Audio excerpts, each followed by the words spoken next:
So if you want to step up your meditation, put on some death metal. Put on some crazy Norwegian black death metal or something, right? Try doing the 21 count to that. And they're like, what's the point of that? I'm like, dude, what do you think, you're going to need to meditate when everything's hunky-dory? No, you're going to need to pull this tool out of your pocket when life is crumbling around you. Hey guys, this is Give Us It Podcast. This is season 6. We're hitting the trails, we are climbing the cliffs, we're grabbing every bit of adventure before the snow flies. It's about pushing the limits and connecting with inspiring people on and off the trail. So strap in, come along for the ride. This is Give Us It season 6, where the climb and the conversation both matter. This is Wes Israelson with Give Us It Podcast. We're here at the Momentum Gym indoor. There's not enough snow yet here in Utah to be out on the mountain. Really, there's not, but we're here with a special guest that's also got a lot of experience in life and business. My name is Ian Rader. I own IR Consulting, and it's such a weird question because even my wife doesn't know how to tell people like what I do for work. So I own a consulting company. I am an accredited interventionist, safe passage coordinator, and they call them sober companion. And so intervention is based in the substance abuse disorder area of life, right? If you have a loved one suffering from a substance abuse disorder, you would contact someone like me to help build out a plan of what we do. And then that has evolved over time. I know I told you I'd give you a short answer. I'm trying. That is okay. You're good. No stress. You're good. That evolved over time to where I took that knowledge in the substance abuse addiction specialty space into actually companies contact me to audit them and see what they can do to narrow their scope of what their mission statement is, who their primary clientele is, utilizing stuff I've learned in the substance abuse disorder space. That's awesome. Was that good? That was great. Oh, yeah, look at me go. Oh. And our goal today, again, guys, just so you watch, is he's an amazing person. We want to get through how he helps people, the passion behind it. So with that, like, tell us about your youth and growing up. Some of the stuff you've been through, some of the things that you would share and want others to go through. I don't know if I want anyone else to go through. Yeah, not want them to go through. Yeah, so, I had a great childhood. So I'm from Santa Barbara, California. If you know where that is, it's an amazing, beautiful beach town. Grew up with a great family dynamic. I didn't, come from a broken home or anything like that. But from a pretty young age, I started experimenting with different substances, things like that. But I always got great grades. I studied at the Royal Academy of Dramatic Arts in England, which I don't know how that happened. What was that like? Oh, it was awesome. So I've always wanted to be an actor or writer, things like that. And I ended up applying to go to that school. I didn't think I was going to get in. And at this time, I had already been messing around with substances. I got expelled from junior high, just crazy stuff. And then I started college, and then I applied for that university. I didn't think I was going to get in. And then I think a week before that had started, someone from that university contacted me and was like, hey, the main person that we chose for this got sick or couldn't make it. We're going down the alternates list. You are last on our list, but no one else can make it. If you can get here in 7 days, you can attend RADA. And I was like, no problem. So I quit college, quit my job, flew out to England. And I had to, it was crazy because you have to perform a piece when you go to that school for kind of the end final, right?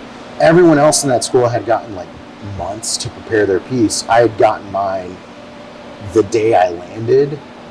And so I'm trying to play catch up. I'm trying to get off book in this school. And I ended up doing really well. I kind of blew everybody away of how quickly I could learn my lines. And then at that point in my life, I was like, okay, this is my dream. This is all I have to do. And then I got invited to the master's program there. It was going to be 4 years in England. All I had to do was go back to the States, buy my time for 8 months until the new program started, and my life just tanked. And I got heavily involved in substances. And you would think oh, he had all this opportunity and all these things going for him. in my experience, opportunity isn't enough to save someone from themselves. And with that experience, like, so say the transition from college here, you said, to England, right? Yeah. This opportunity, and you had 7 days to be there. Yeah. You quit college, you quit your job, you had money, then you flew over there. Did the substance also travel with you? Oh, yeah. Okay. Come on.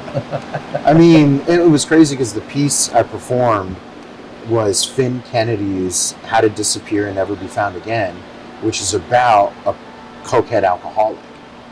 And so Did you pick the piece? No, it was just randomly given to me. Wow. And so while I'm learning the lines for this piece, I'm actively doing substances. And that's why I was so good at that role, I feel like. I mean, you had the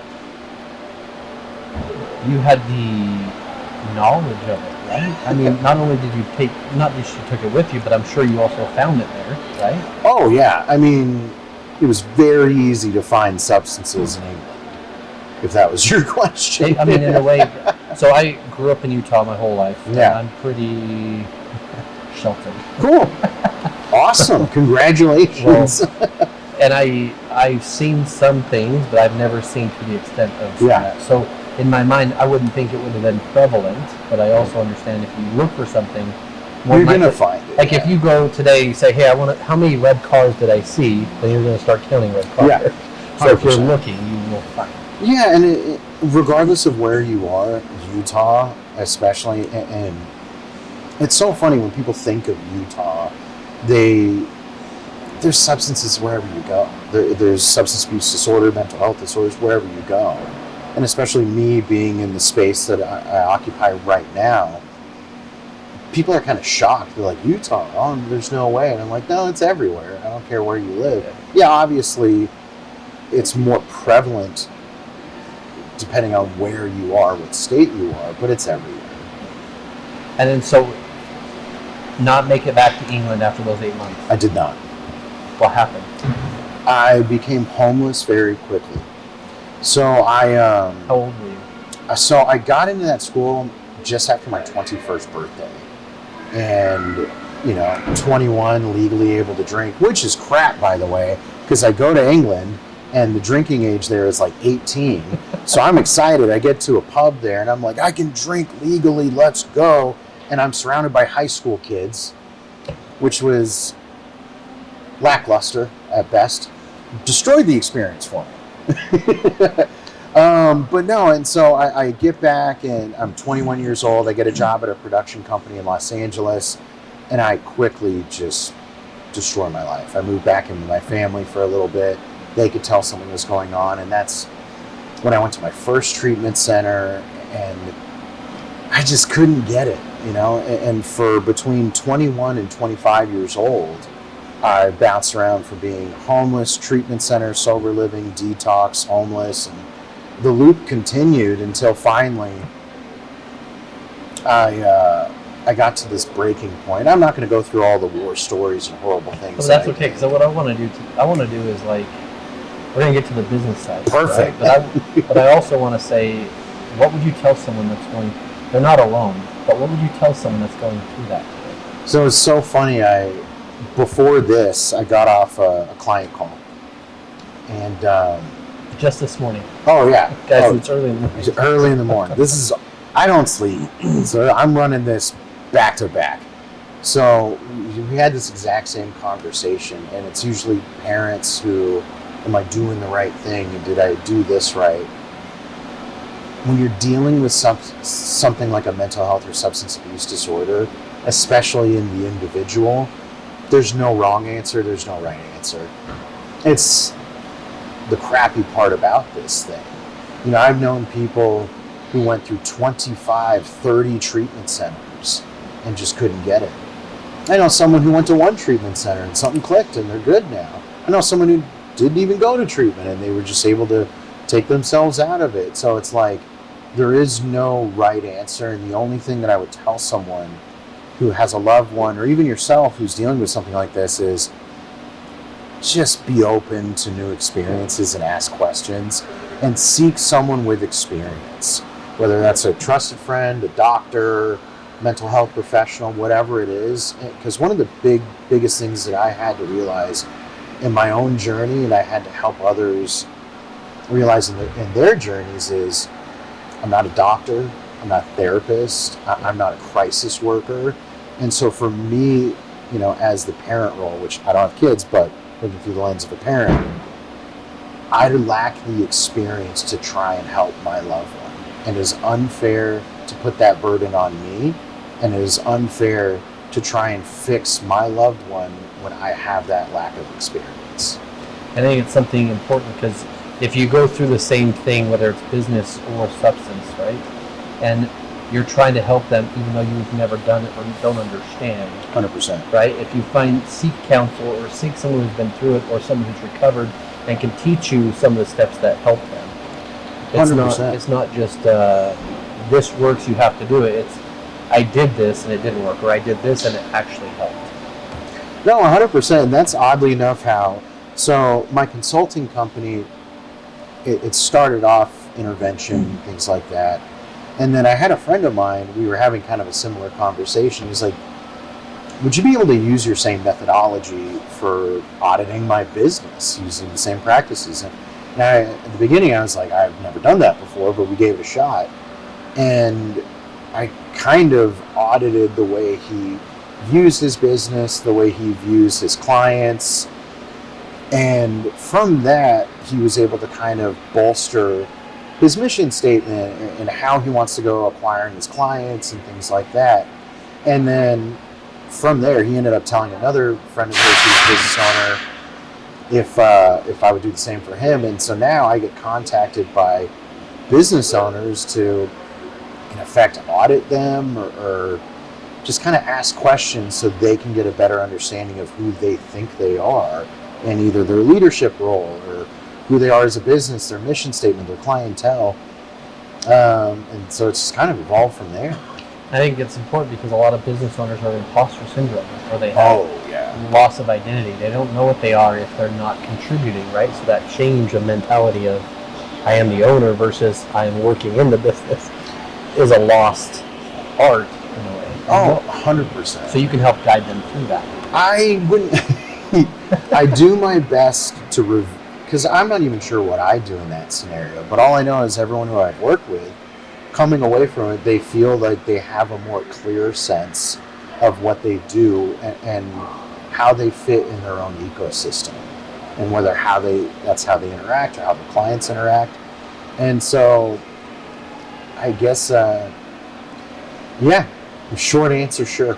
And I think it's important to dive a little back into with, change usually takes something hard or devastating or awful.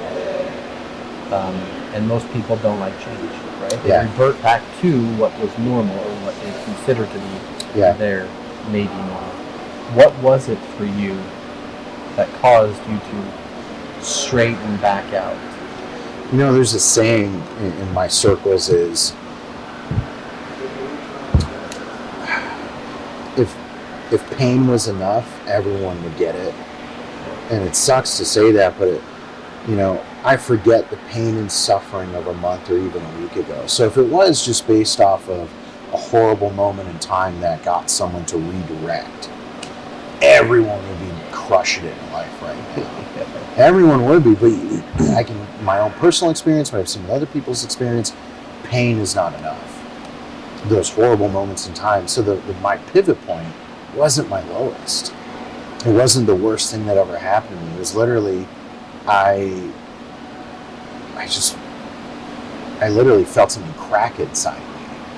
And it was like I woke up from a dream for the first time. And it was like I saw the movie of my life, and it was a horrible movie. It was just awful. And I had this tiny moment of clarity of like, okay, I do not know what I'm doing. And I don't know what to do next. I'm going to this time actually reach out for help and abandon myself to that help. Whatever that looks like, without contestation, without, what if we did this too? It's like, no, my ideas are bad. And I'm going to abandon myself to that thought. I mean, that level of self-awareness, right? It's literally catching lightning in a bottle. And so that's predominantly what I do with intervention. I can't enlighten someone. It's not like this light moment but what I can do is close the gap between where lightning is striking and where you, at being the bottle, is. And then not only that, trying to cultivate the perfect scenario for the bottle's lid to even be off the bottle, so when lightning does strike, it catches in the bottle. That's the easiest way I can explain it. What people like me in my field do is, I can't force someone to change.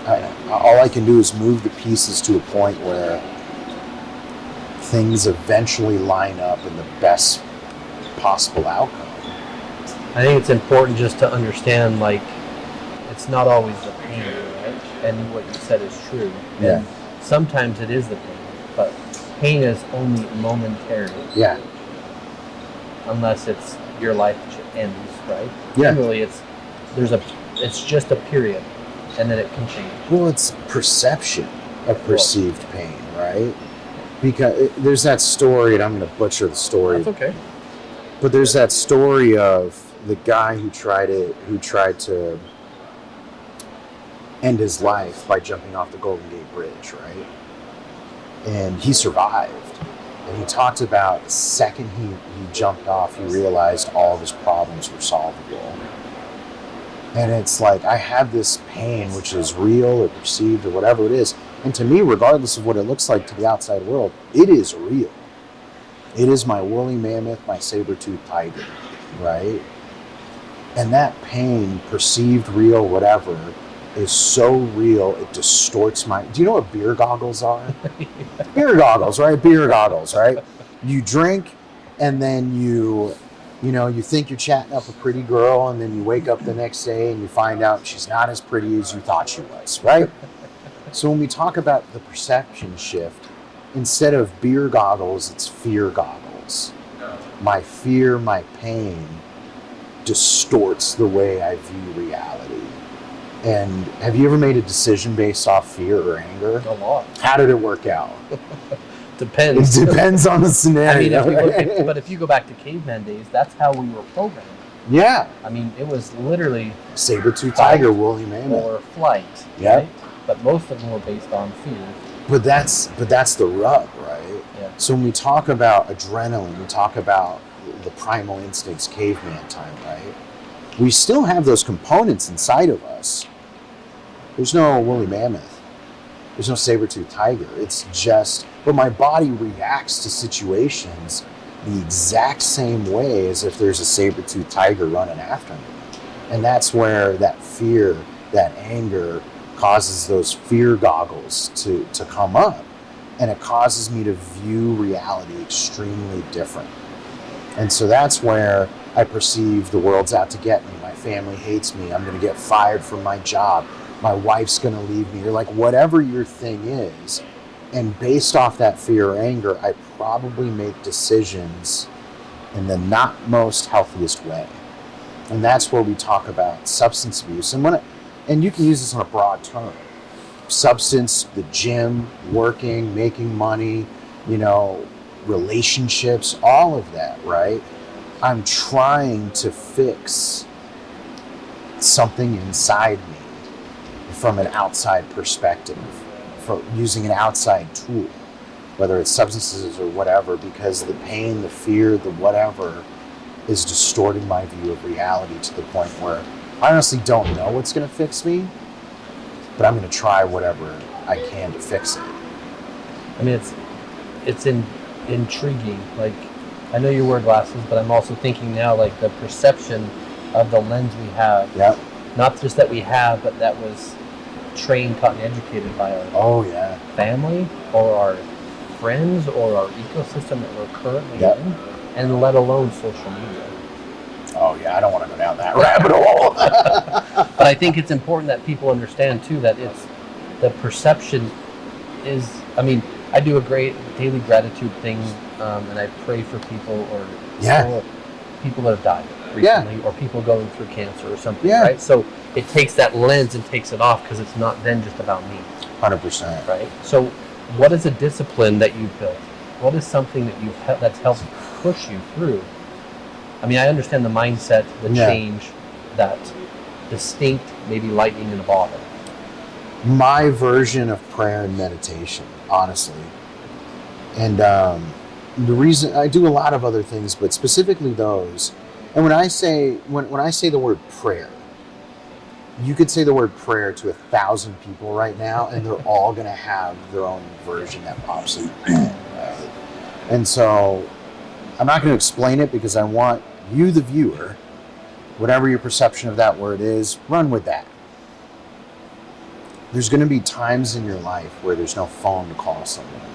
There's no self-help book to read. There's no social media. There's no family. There's no friends. There's no car to drive. Like, there's going to be a time in your life where you are all alone in your own head.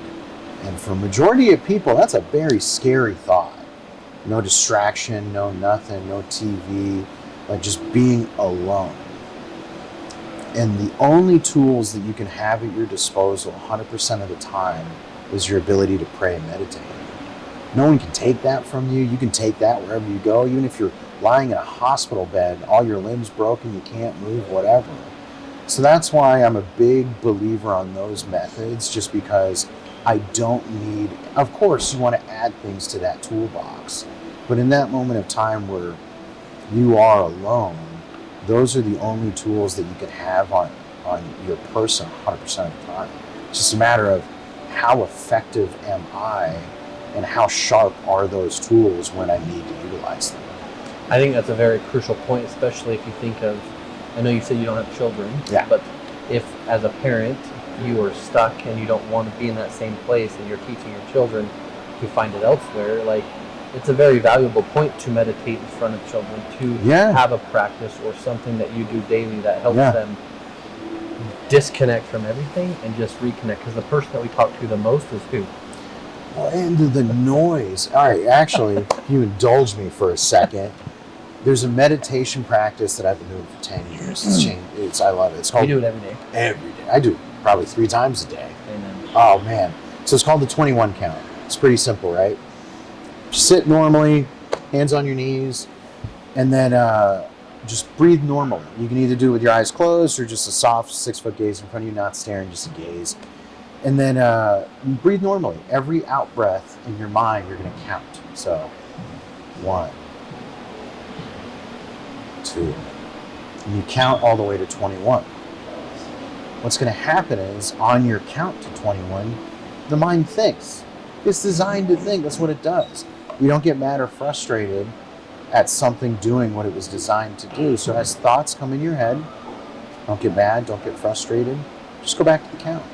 If there's too many thoughts and you get so distracted you lose the count, don't get mad, don't get frustrated. Just start the count over. And the goal is to get to 21. And when a thought comes in, just label it thinking and cast it to the side. You don't get mad at the thought, you don't get frustrated, because it's going to be everything. The mind goes from tangent to tangent, good, bad, the ugly. What did I have for breakfast? And so the goal is to get to 21 without too many invasive thoughts and realizing that the mind is just designed to think. And so before you practice that, what I tell anybody is, I want you to sit in a dark room with a piece of paper and a pencil and try not to think any thoughts for 1 minute. And every time a thought comes in, just put a notch on that piece of paper. And people are so surprised when they find out how much random bullcrap goes through their mind at any instant. They're like, man, I really am just having just unbridled thoughts, whether they're good, bad, mundane, it doesn't matter. And so that 21 count, I've practiced that. Once you get good at getting to 21, you go to 42. Once you get good at 42, don't count at all. And just listen to the sound of your heartbeat. Once you get really good at that, try and tune out your own heartbeat. And just be present. Yeah. I think it's very important that you go through that, because I think that's a great practice. I do a daily practice and I meet 118 days straight today. Let's go. Right? Let's go. To that point, in the cold plunge in the morning, I will count my love breath. cold plunges. I will count my breath. That 21 count, Yeah. if you're a cold plunger, do that same 21 count in the cold plunge. So, yeah. Oh, yeah. I love it. But I think it's cool because I'm also doing on the other side the gratitude and the prayer side intentionally to then program my subconscious mind to get me better thinking. Yeah. Right? Gratitude is specifically, right? I've known billionaires who are miserable, and I've known homeless people who are just happy to be alive. Yeah. So, again, everyone's different. I'm not trying to say this thought process methodology is like, this is the thing that's going to fix you. But at the same time, my perception drives my reality. And so that gratitude of just even the simplest thing, like, dude, I woke up today. I have another shot at life. Who cares if yesterday sucked? I failed on every KPI metric possible yesterday. But today, I have a shot. And I think that's where my drive comes from in the business that I have now is I wasted so much of my time.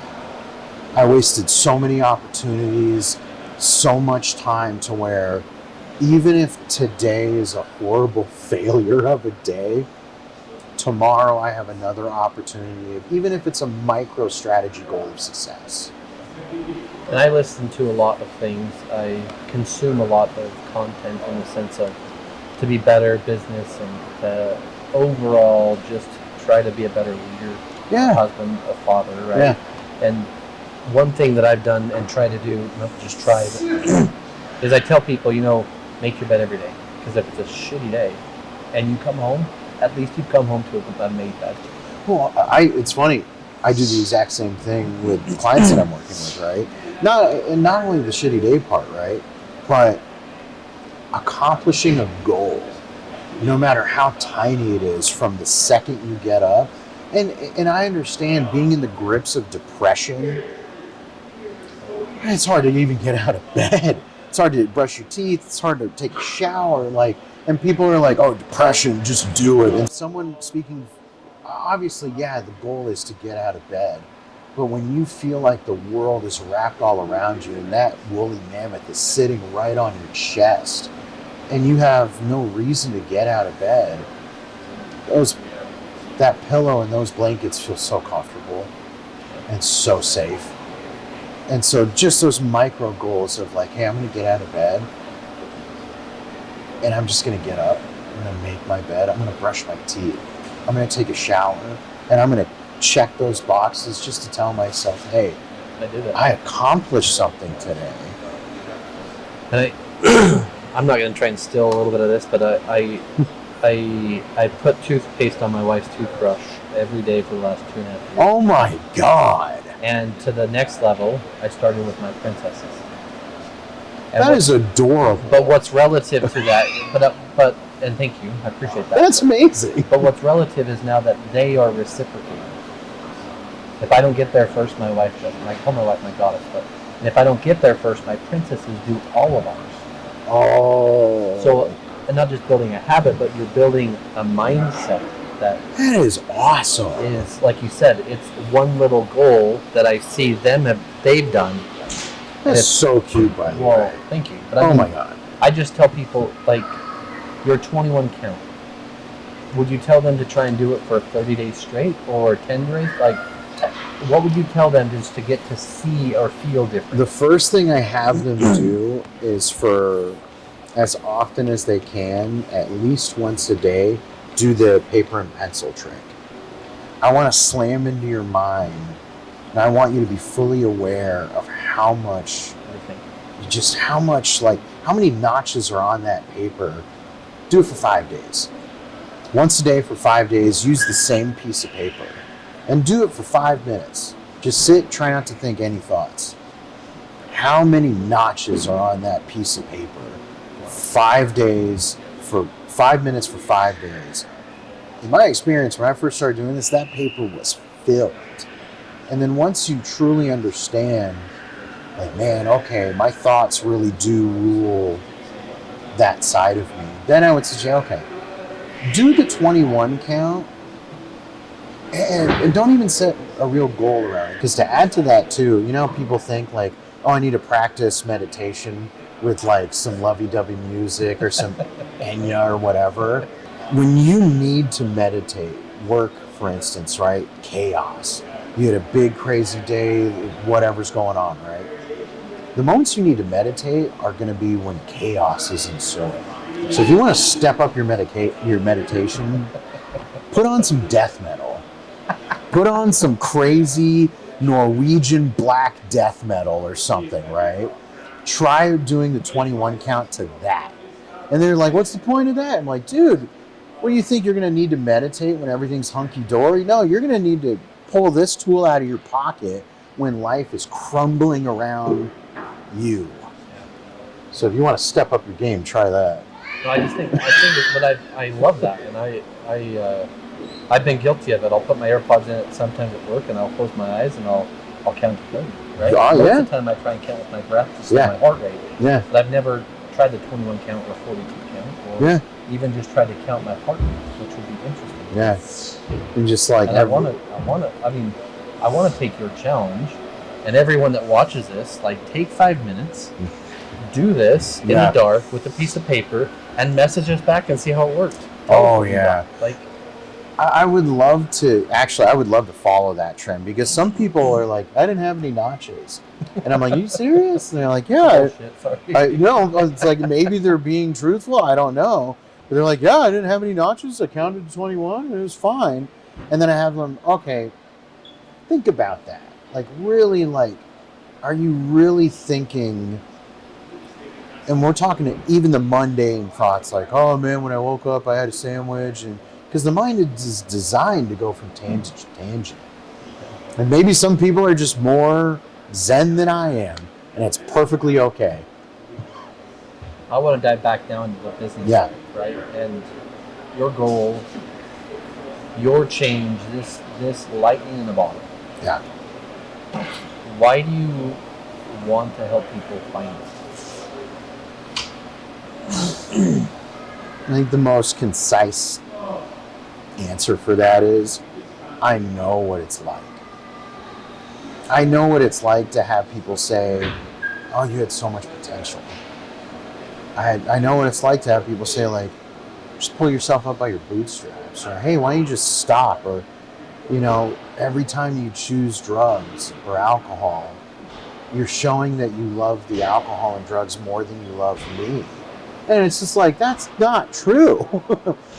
But I know no other way. I know what it's like to feel alone in a crowded room and overcrowded when I'm totally alone. And so, I'm 10 years sober today. Not specifically today, but congratulations. Yeah.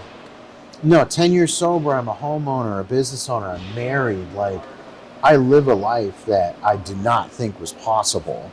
And I want to be that for other people who just see no way out. And so even if it's just sharing my story or experience, or if someone calls me and they just need an understanding person, like if that's all I am to somebody, I'll take that as a win. And I think it's very important, because I think there's people in everyone's world that know that they go home and say, hey, it's just one drink, but I just need it right now to get through or I just need this one cigarette, or I just need this one thing. Just one more, too. And then that one is an inch, and that inch turns to a foot, then that foot turns to a mile. And you realize at one point, you're like, how the hell did I get here? And that's the other part. Like, I'm not here to diagnose anyone as, like, an alcoholic or an addict. Like, that's your own business, right? And I've known people who've gotten multiple DUIs that, they're not... They're self-proclaimed not, or they just figured it out, and that's not the goal, right? My goal is to help people understand, why do I think I need to run from my own life, utilizing the assistance of a cigarette, a drink or a drug, or working more, or whatever. Like, what is it about my own life at its average state that's untenable to me? And that's what I try to help people navigate. I think it's amazing, right? As a business owner too, oftentimes get frustrated with how some employees see things. Oh, it's so easy for you. Or you don't understand. I can't even pay you for dinner tonight. Like all of these things when we all go through this. Yeah. No one's immune. I heard an amazing quote, and I'm trying. I normally have a sailor's mouth, and I'm trying so hard to curb my language. I've sworn, and he really hasn't. So Perfect. Here, so okay, I heard the best quote. I forget the guy's name, but success is like being pregnant. You know, when everyone sees you pregnant, they say congratulations, that's amazing, but they don't know how many times you had to get screwed in order to get pregnant. And so no, yeah, you think that's funny, right?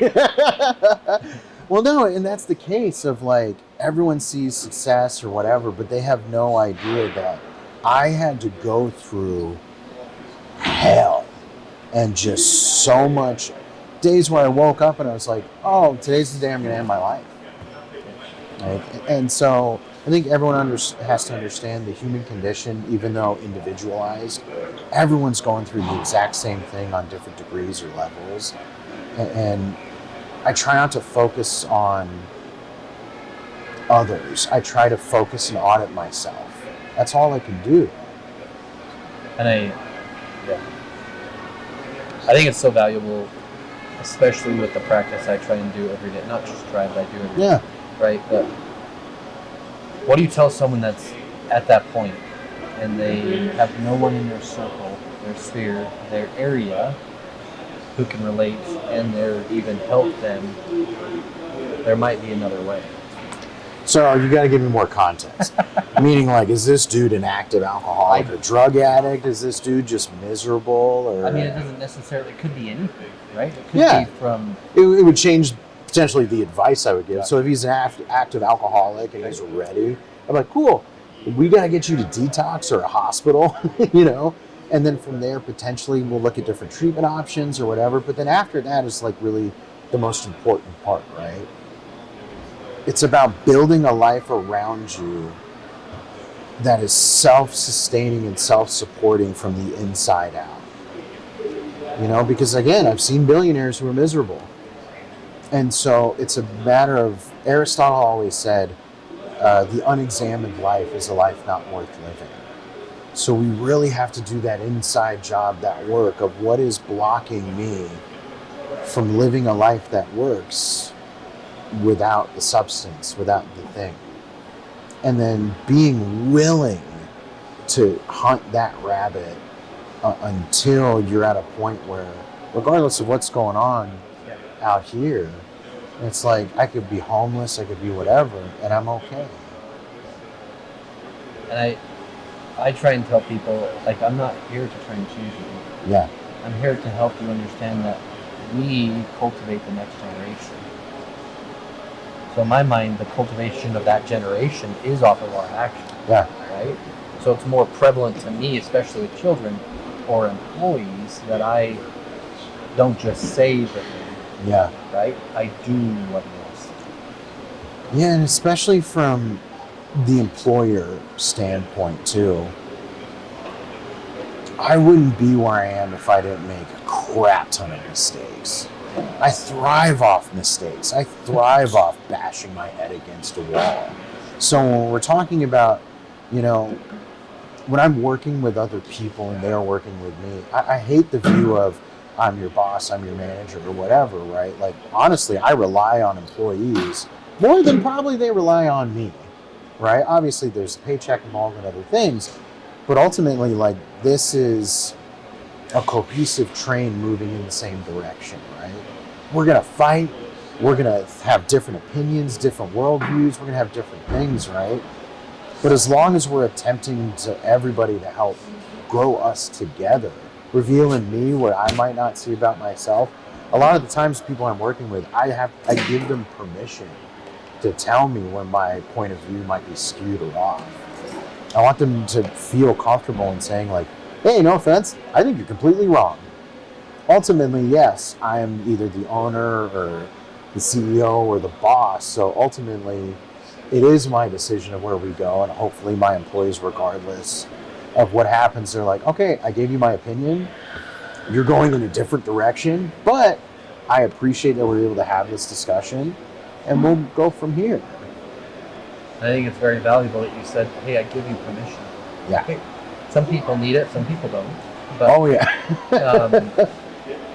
give yourself the permission Yeah. to do this practice, to be self-aware. And I think it was something I listened to a while back, but there was a guy going in to go play against the Lakers, and he goes to the gym early. He's like, I'm just going to show up early. Well, he shows up and Kobe Bryant's already there practicing. And then he does all of his, like you said, the goal was 408 shots before I even get to the sauna, then get ready, prep for the game. Yeah. And he realizes he stops and Kobe's still practicing. Yep. And he goes out there and laces up his shoes and he says, Kobe, why? And he goes, because I knew you were coming. And no one, I think Alex Ramone says it best. He goes, no one's coming to save you. Yeah. It's you. I think what you've portrayed to me is that you help people see the only person that can save you is yourself. And it's so, majority of my work is working with the families. And that's the hardest part. Because often I get called like, oh, I need you to fix my loved one. And I'm like, hey, I'm sorry to break it to you, but I can't. Just like you can't. Just like we can't.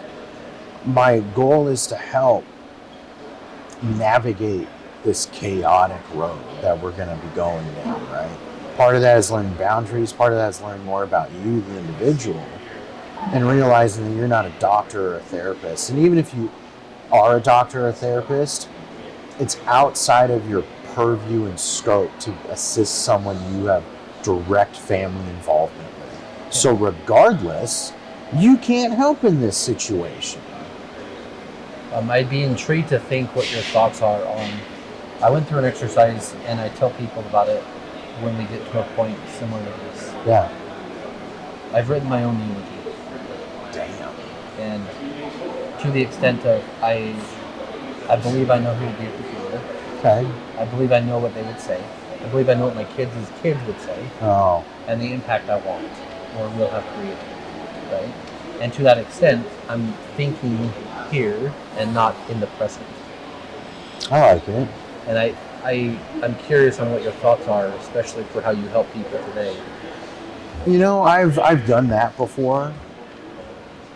I tell everyone, try everything. Try it. Who cares, right? What I'll not challenge, but a practice that I do is my ideal. What do I want to look like as the perfect version of me? 10, 20, 30, 50 years from now. And then, especially in choosing a partner, my wife, right? Before we were dating, before I even knew what I wanted in a relationship, right? I chose what my ideal partner would look like. And then I had to ask myself, am I attractive to the person that I'm trying to attract, right? Like, because I had this amazing ideal for a partner. They were just gorgeous and wonderful, smart, funny, all these things. And I had none of those attributes. And then, so creating my ideal for I want within myself, obviously it's a perfection ideal. I will never obtain it, but I can start chipping away at that wall, start chipping away at that ideal to bring into me. And then also growing as me as a person. So that's one philosophy that I did. But I have done and do like the eulogy. I just think like you said, everyone, if you're going to try something, actually try it. Try everything. Yeah. Who cares? But even then, if you can track it and see what's actually helped you or if it hasn't, rather than just say, hey, I've tried everything. Well, the odds are you haven't tried everything. But yeah, if you've tried something, which one worked? Which one are you going to reinvest little deposits of your time back into? The biggest thing that was taught to me was set aside everything I think I know. Whether it's the spiritual concepts I have about myself, the way I perceive the world, set aside everything I think I know so I could be more open to a new experience of whatever it is. And that's where trying everything, even if it's something I tried before or whatever, like who cares? Like, I want to have the human experience. And that experience is painful. It's awesome. It's filled with laughter, sadness, the whole gambit. And I want to grow as a person having those experiences. I think it's valuable what you said. Like, people have asked me, okay, so your eulogy, have you ever rewritten it? I'm like, I have. Yeah. Well, but think about it. If you set the standard to be, hey, I'm going to rewrite it every year, because the perspective, the paradigm, the person you have become is different than the person you were. Yeah. Right? So it should shift. It should change. And I love I love the 21 count. I love the 42 count. I love the heart. Yeah. What's one more thing you could help someone today, that whether they know they can reach out or not, or what's one more practice you get that may be helpful for someone that has maybe done a 21 count? Oh man, there's so many. Honestly, one of the biggest things I had to realize is I don't know how to fix my life. If I knew how to fix me, I would have done it years ago. And I wanted to surround myself with successful people. When I say success, air quotes, right? What is success? What does that define to the individual? Is success just like, hey, they have a life that's worth living, and whatever that looks like, right? So I actively sought out people to fill my life with who were either on the same trajectory as me, wanted the same things as me, or had eventually what I want. People who had kids, who ran businesses or whatever. Then I would ask them, like, hey, what's the biggest pitfall coming up for me? Like, what's something, like, how did you get here? What was, like, whatever it was. And I have an amazing group of friends in my life that honestly, someone who, with my background, probably should not have. I mean, I think as a business owner too, like, that's another whole mentality. Yeah. Right? I mean, who your friends are, sometimes you can't ever get them to understand where you're at. Oh, yeah. And then they think maybe it's so easy because you're that person, right? And because so your friends, your group of people changes anyway. Well, that too, and then that brings up another good question. How do you define friend? I'm a big stickler on definitions, right? Because a lot of conflict or misunderstanding comes from me and you could be saying the same word, but in our minds, we have completely different definitions of that word, right? And so when I define a friend, that's someone who loves me for me, who I love for them, and I might not even see them. Like, they have businesses, they have lives. I probably don't get to see my best friends twice a year, right? But I know I could call them at 3 a.m, right? And so defining the people I have in my life, and to your point, my friend groups evolve over time. So I've had people who just randomly stop talking to me. I don't know why. I don't know if I did anything to piss them off, or I did something to offend them, or maybe I didn't do anything at all, and something happened in their life and they just don't want to talk to me about it. I don't know, and it's not my job to know. I'm not a psychic. But it's my job just to let life unfold in front of me, and however it happens, happens, and not to take things personal. That's a big last point, right? Yeah. Not to take things personal. What's your type of ideal client or avatar or person that would be suited, even though they don't know you today? God. You could help. Honestly, you could influence, or you could impact. I'm going to give you such a crappy answer, and I apologize in advance. The ideal client is everyone and anyone. Just like you. Your ideal client is anyone and everyone.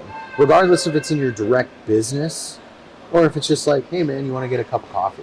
Let's chat. And so, ideal client-wise is, I just like having conversations with cool people. And if there's any part of my life experience or professional experience that can help someone do whatever it is that they're trying to accomplish, that's my ideal client. If your wife, if I talked to your wife today and she said you have a superpower, what do you think she'd say? I don't know if it's necessarily a superpower, but I have the ability to not take anything serious. I don't know. I can turn anything funny, even if it's like,